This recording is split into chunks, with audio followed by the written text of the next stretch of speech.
We're trying to do that. Okay. And I'm going to share my screen.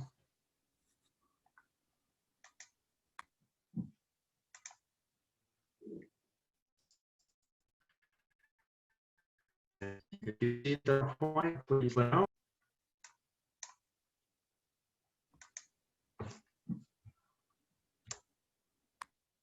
Can anybody see it? I see it. All right, thank you. All right, this afternoon's session is the first of a two-part series on creating your lean canvas. And some of you may have used the business model canvas before. The lean canvas is a variation of that. I want to point out that Dennis reassured me this is not something he's going to collect. I'm not asking to see your lean canvas. You're not going to be graded on it. This is going to be your work product, your tool, and your plan. I'm going to use some examples from my prior business experience, and hopefully that will help get you thinking about how this may apply to your own business.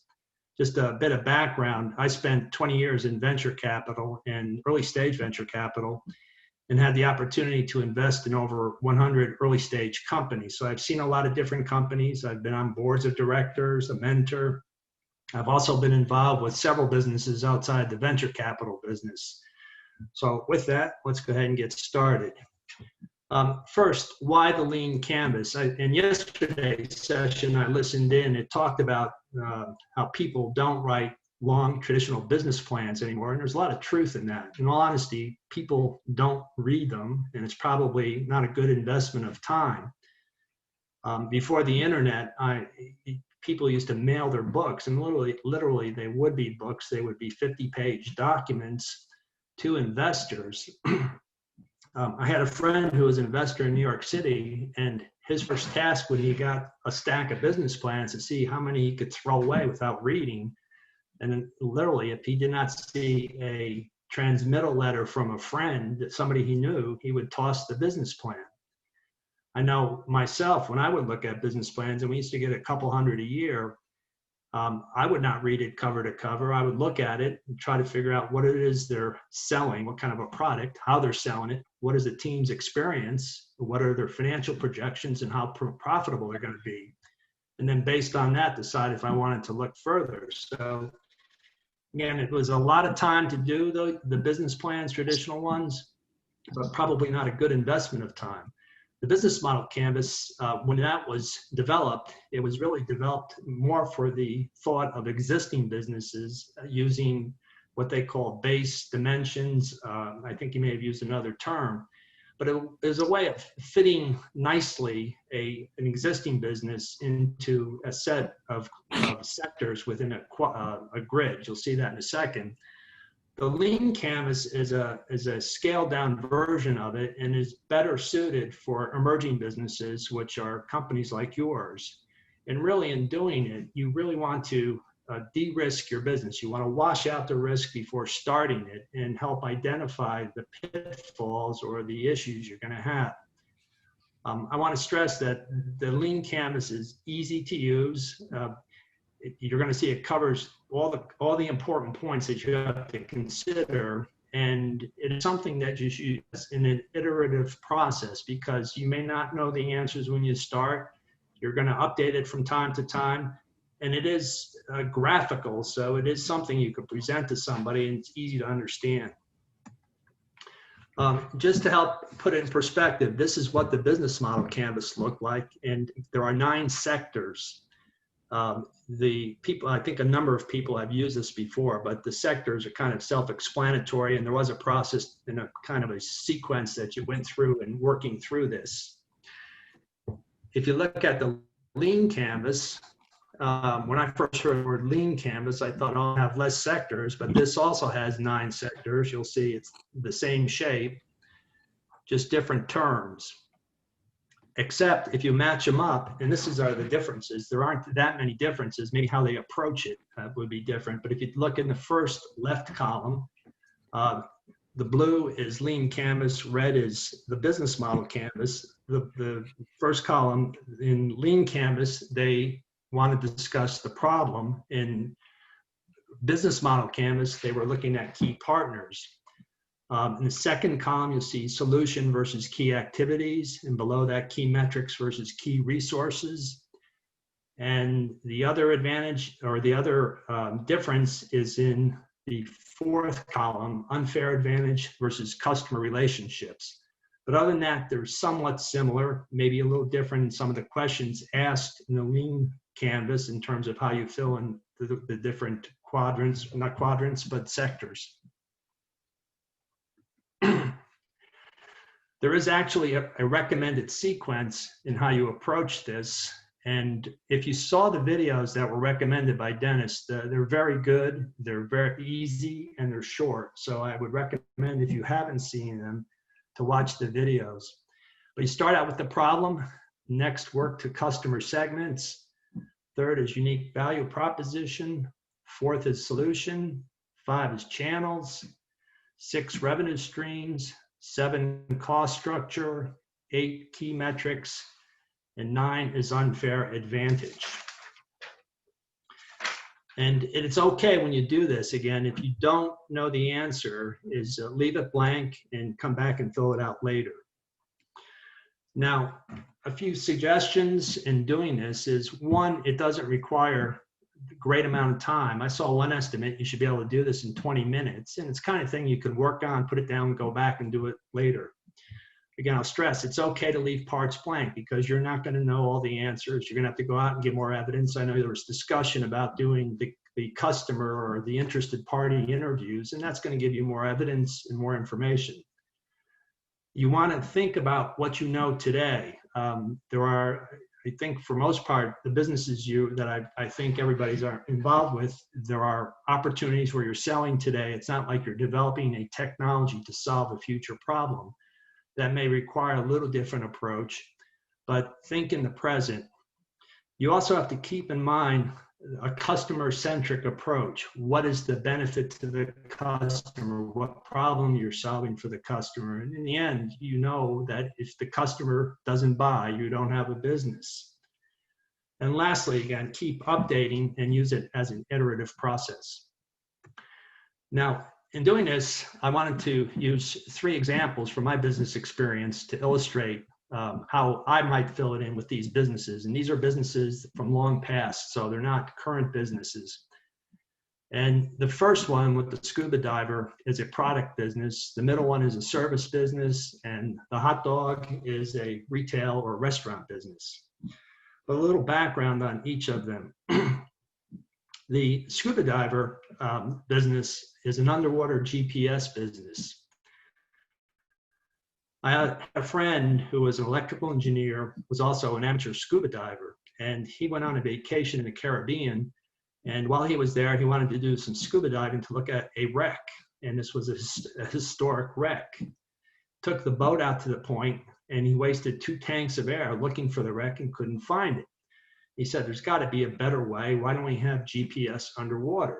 And come to find, GPS in the air and terrestrial systems doesn't work underwater. So he saw an opportunity and set out a business to create underwater GPS. The middle business is a business, and first on the scuba diver business, I was on his board of directors and was helping him get that started. The middle business is a service business, and it's a patent brokerage business, which I co-founded in 2010. And like a lot of businesses, there are middlemen or brokers who help sell different assets. In the intellectual property business or patent business, it was fragmented. There were a lot of people who didn't know what they were doing. There were a lot of people who had assets, would like to monetize them, and there was an unmet need. The third business was a diner that focused on hot dogs, and their specialty were these small hot dogs. They were roughly 3 inches long, maybe 2 inches long, a special flavor to them.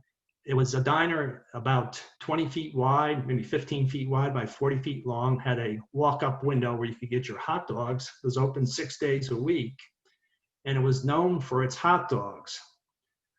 It is a unique flavor. They truly did have a secret sauce, which was their chili sauce. And for the Harold and Kumar movie fans, this was the White Castle of hot dogs. It really did have a following. It was a one of a kind. I had the opportunity, or I was asked, would I consider buying the business? So I want to use this as an example. Again, have 3 different types.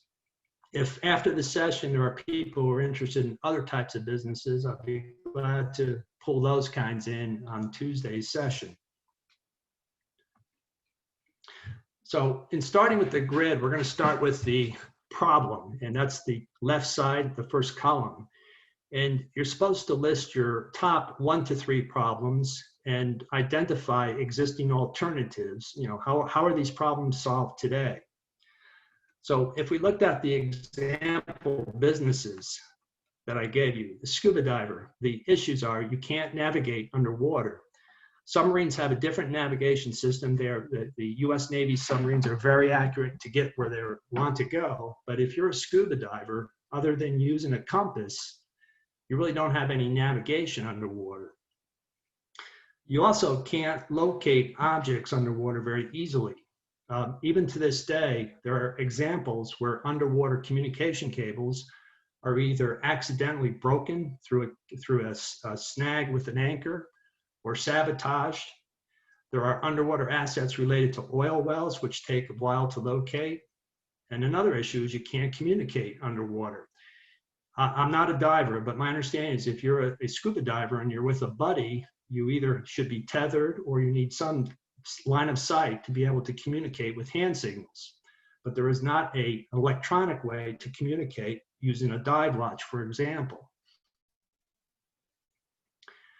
The existing alternatives, if you look for the scuba diving example, you could use terrestrial GPS with a boat to get close and then hope you're above the approximate area when you dive.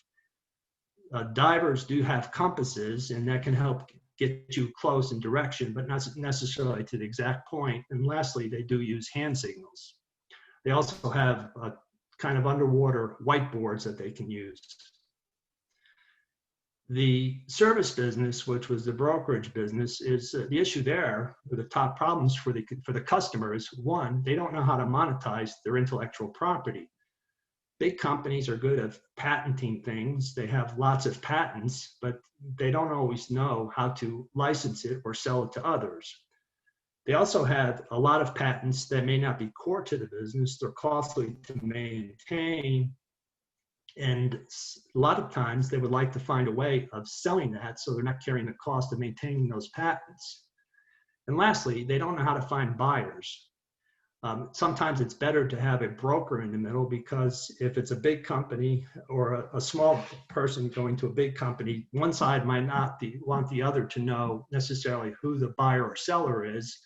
And it's sometimes good to have a broker in the middle. What are the existing alternatives in the brokerage? Well, first, some people hire a lawyer, but most lawyers aren't suited for brokering. They might put together a very technical description, but they don't do this as a regular business, and they're not necessarily the right channel. A lot of companies do nothing. They'll just let the patents they have wither on the vine. They'll stop paying the fees, and they'll just write off the expense. Lastly, is they may make cold calls to companies. The patent owners may make cold calls, but you know, if you call into a company today, it's tough to figure out how to get a human on the phone, let alone figure out who the right person is to speak to. In the case of the hot dog business, there is a demand for unique foods with different tastes, but also speed and convenience, because everybody's on the go. When I looked at this hot dog business, this was in the 80s, and nearby there was a White Castle. There was also a Jack in the Box within a short distance. But that, again, this is an older time. Obviously, things have changed with McDonald's and others really taking over the space. Any questions on the problem before we move on?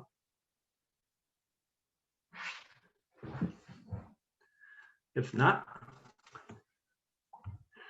the next segment, customers, or the next sector, customer segments. And here you should list your target customers and users, and also identify for an early adopter, what are their ideal or key characteristics.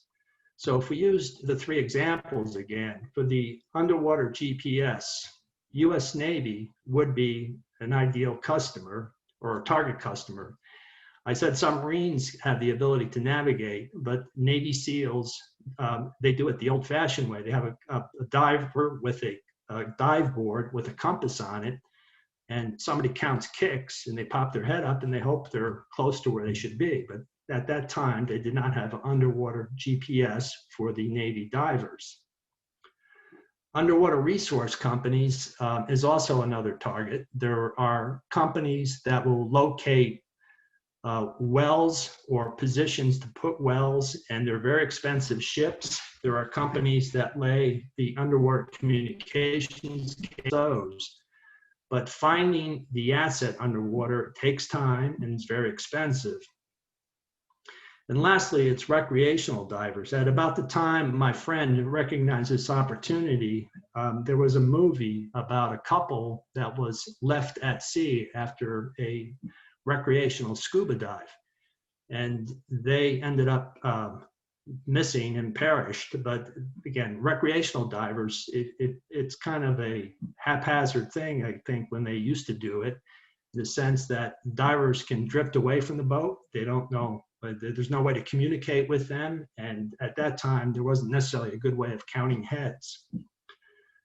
The early adopter would have a critical need for navigation, location, and communication. And the idea in the communication was to use the diver's dive watch. Each diver has a watch which gives them depth and time so they can watch their air consumption. But we had a way to figure out how to use that watch to do the communication.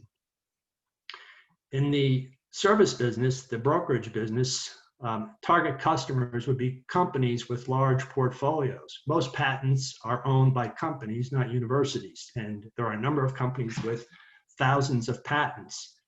Many of those patents end up not being useful in the sense they're no longer core to the business and they're expensive to maintain. We also knew of a lot of companies, or there are a lot of companies that are unable to find buyers to monetize.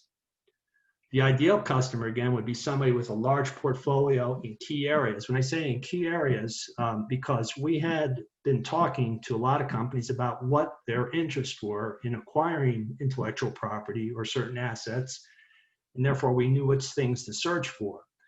But you want large, in terms of an ideal customer, a large portfolio, a desire to monetize, and also realistic price expectations, because if they're not realistic, it's not worth taking them on.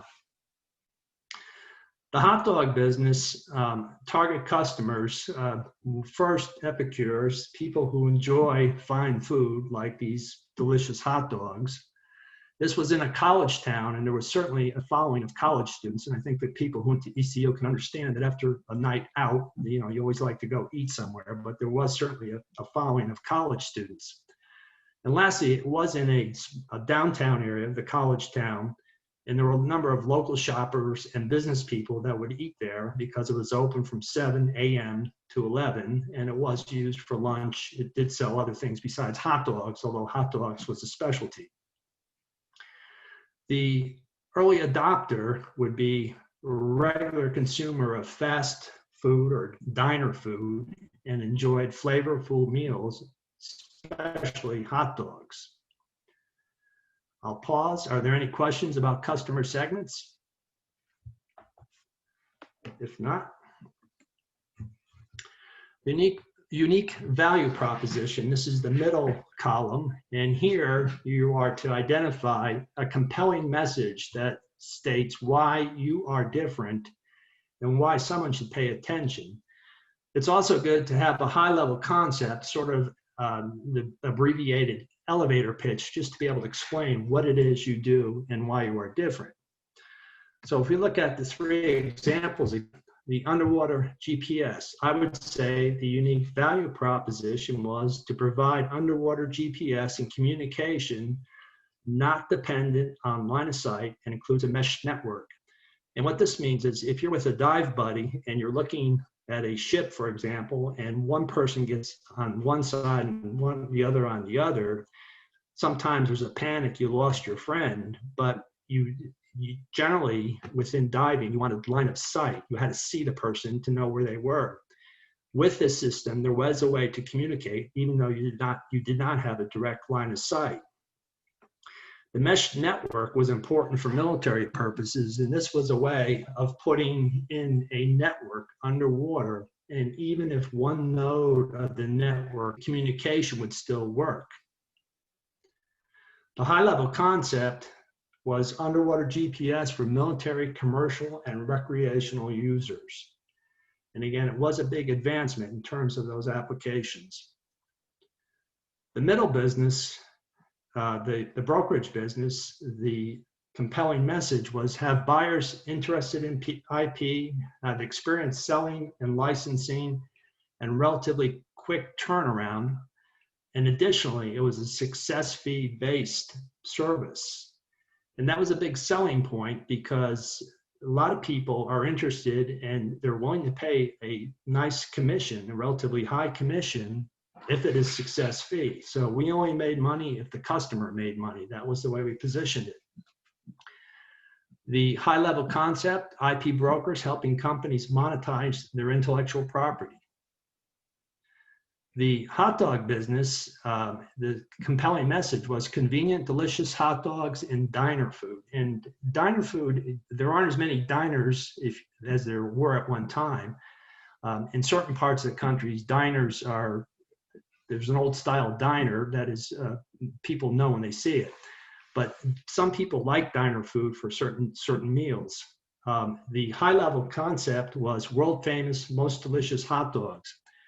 The way world famous came about, because it wasn't a college town, there were international students that would eat hot dogs there. And a number of them, after they left and graduated, would write letters to the store owner saying they missed the hot dogs. He ended up posting a number of these letters on the wall, framed them, and put world famous hot dogs sign above it. So it was kind of a moniker that came about as a result of his customers admiring the food. Are there any questions about unique value proposition? Maybe how it applies to you?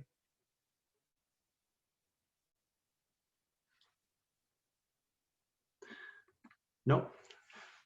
All right, let's move on to solution. The solution is the outline for a possible solution of each problem. And again, let's use our three examples. If you look at below the scuba diver picture, the 1, 2, and 3 were the three problems. Below that are the solutions. So if you can't navigate the first problem, solution was an underwater GPS network. We could do a mesh network for divers. We also had a way of doing it from a boat where you didn't have to put the network in the water.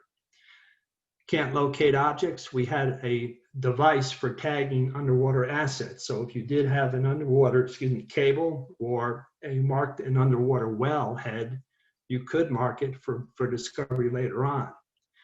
Lastly, can't communicate. We did have a method of communicating via dive watch.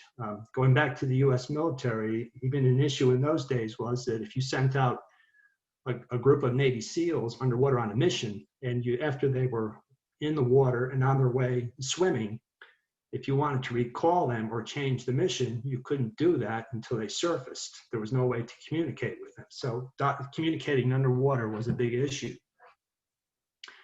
The middle business, the brokerage business, the problem, don't know how to monetize. The solution, experienced and processes to monetize.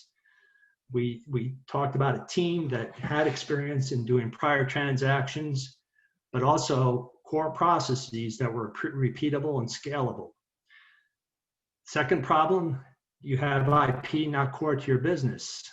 We had a methodology to provide a return on those non-core assets.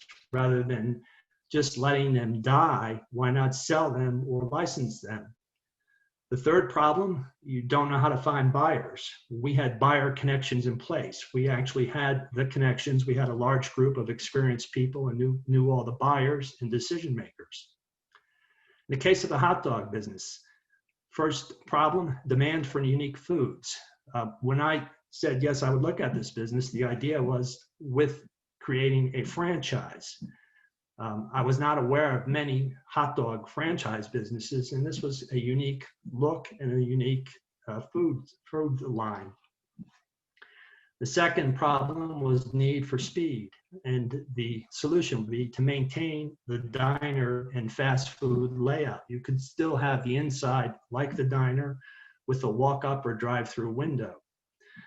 The third problem was convenience, and again, you could have accessible locations, so that was how we would address that.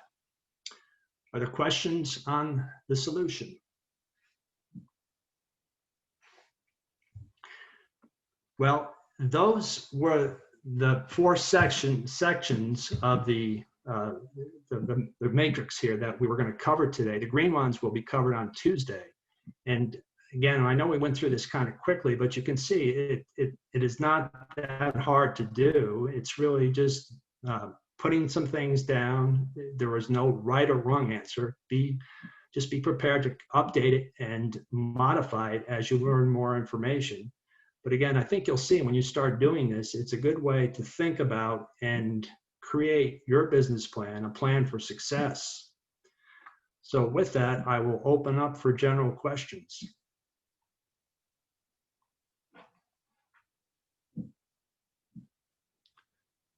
Dennis, I think the students are all good and understand it.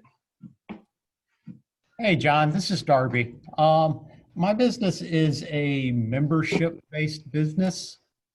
I run a maker space, so we have a full wood shop, metal shop, and we provide tools and the space for people to work. Where do you think we fall in to your examples that you've had? I'd have to give it some thought. I don't have one I can give you today. That's a good example. I've seen businesses that have had a subscription plus some other fee on top of that basis. I'll call it the country club model, where you pay some initiation fee or dues and monthly dues afterward, and maybe based upon your consumption, you could then pay for that. But maybe by Tuesday, I will get you an example. But I think that is, those kind of models are out there, and it's just a matter of thinking about the different ones that have either annual dues, monthly dues, periodic dues, and then some other consumption type fees. I think, does that fit your business, those kind of fees? Yeah, I mean, we basically have like one membership level. And one company that comes to mind is, are you familiar with Hangar, I forget what it's called, Hangar 6 or Hangar something at Research Triangle Park, affiliated with the First Flight Venture Center? Have you heard about them? No, I haven't. And I will send you a link to it if you don't find it. But the First Flight Venture Center is a business incubator in Research Triangle Park on Davis Drive. They got a grant 2 years ago, maybe a year ago, and what they did is they got a space nearby. It was kind of an oversized garage. They put in some 3D printing machines and some other tools. I think they have some metalworking tools and some other things. They have an experienced person running it, and I believe what they do is they sell a monthly membership fee to companies in the community. He will train their people to use the various tools. And we've actually had him for another business I'm involved with quote on making some parts for us. So they will even contract a quote, but they want to charge a membership fee if they do make your parts. But his model might be one to look at, because it is the one business I think of that is somewhat similar to yours. And I've seen your video, but I don't claim to know your business, that well. But certainly that's one to look at, and his fee structure. Okay, yeah, we'll have to go take a look at that. Yeah, I think this is Dennis. I think also Makerspace of Dallas, I think, is a pretty good business model. From what I've seen, they're a nonprofit, but I believe their revenues are more than $8 million a year. So that might be worth taking a look and see how they're structured. And I think also at a higher level, if you look at Amazon and now Walmart, they're charging membership fees, and they're also selling their products probably cheaper than it would be if they didn't have the membership fee. So I think those are two companies that might be an example of a membership combined with other revenue streams to kind of make up a value proposition that is unique and defendable. Okay. And Yeah, we'll take a look at those also. if I could, my partner, Nasser Lukmani from my current business is on listening, and he raised his hand. I think he may have a comment. Nasser, do you have something? Yeah, I think this was excellent. I've played in all three areas, and I've written 100-page documents, and they don't work that well. The question I had was, once you input the information, are there softwares that that you use to then lay out the chart, or is it, how are they recorded and how are they updated? These charts you can pull down from the internet, and I've seen examples where people use a whiteboard and use post-it notes and then record it later. People scribble on notepads. There's no set way. I'm sure somebody's probably selling software to fill it in. Dennis may know better, but I don't think you need to acquire software. All right. There is an individual who did all this work. And he's at, I believe it's called Lean Stack, either .com or .org, I'm not sure. But he has a ton of videos and materials. I don't know if he has software, but it's a pretty big group of people. Just to give you an example, Techstars, Y Combinator, most of the big business accelerators are now using Lean Canvas or Lean Stack. Lean Stack indicates a group of software, not just the Canvas, but other software that puts all of this together. So there is quite a bit in this arena, including webinars and all kinds of information. All right. Thank you, Dennis. Sure. John, just real quick, when you go to a commercial bank to potentially ask for a loan, you sometimes have the banker ask, well, can I see your business plan? You don't always want to slide over a chart, and also a 100-page business plan isn't always the best thing to do. Explaining it quickly and kind of, synopsisizing it, if that's a word, something like this, is that kind of the approach that you would take?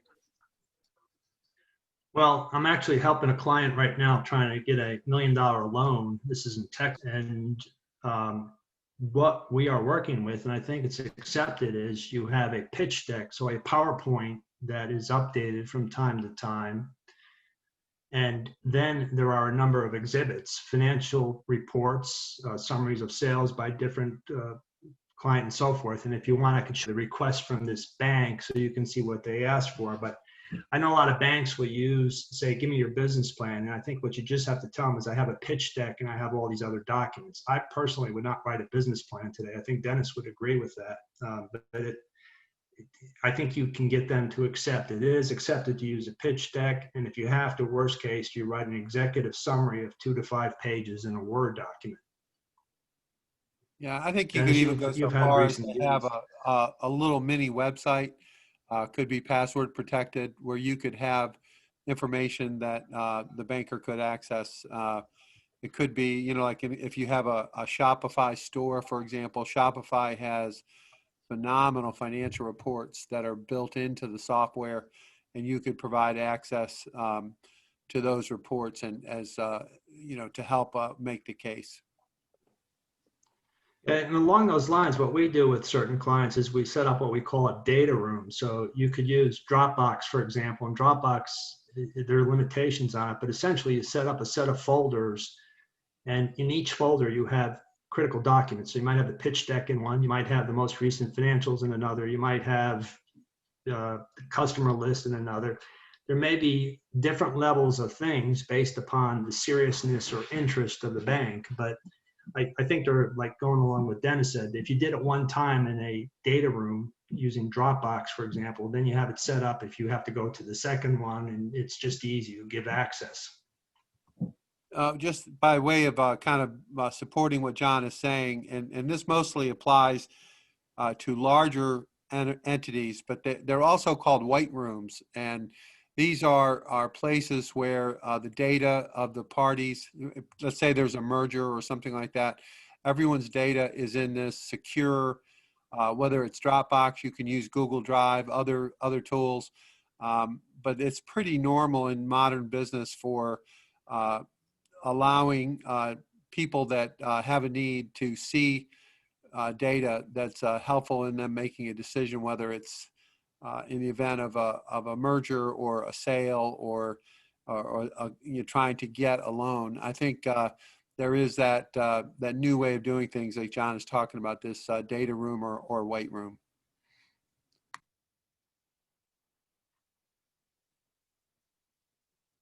Would you like me to send you that list that Texas Bank put forward? Yeah, that'd be great. I would love to look at it. All right, I'll dig it out and I will forward it to Dennis, because I'm not sure of your email. Yeah, we'll get it out to everybody who's interested. No problem. Okay. Nasser has another comment. So I did look at this kind of layout some time ago, and I think the layout is this way because one block flows into the other block, and I'm hoping that next, after you complete all of your different blocks, that you can talk about how they flow into it and makes it look like a proper process throughout. Yep, we'll tie it together on Tuesday's session. All right, thanks. Okay.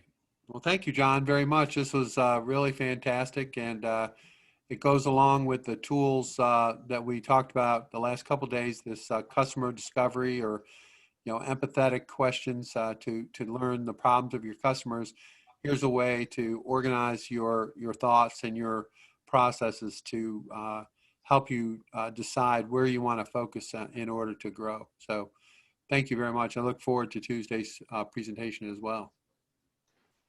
Thank you you very much. And thank you. And if anybody has questions about your chart as you fill it in, I'd be glad to talk to you offline. Fantastic. Thanks. Appreciate it, everybody. Bye-bye. Thank you. Bye. Have a good weekend.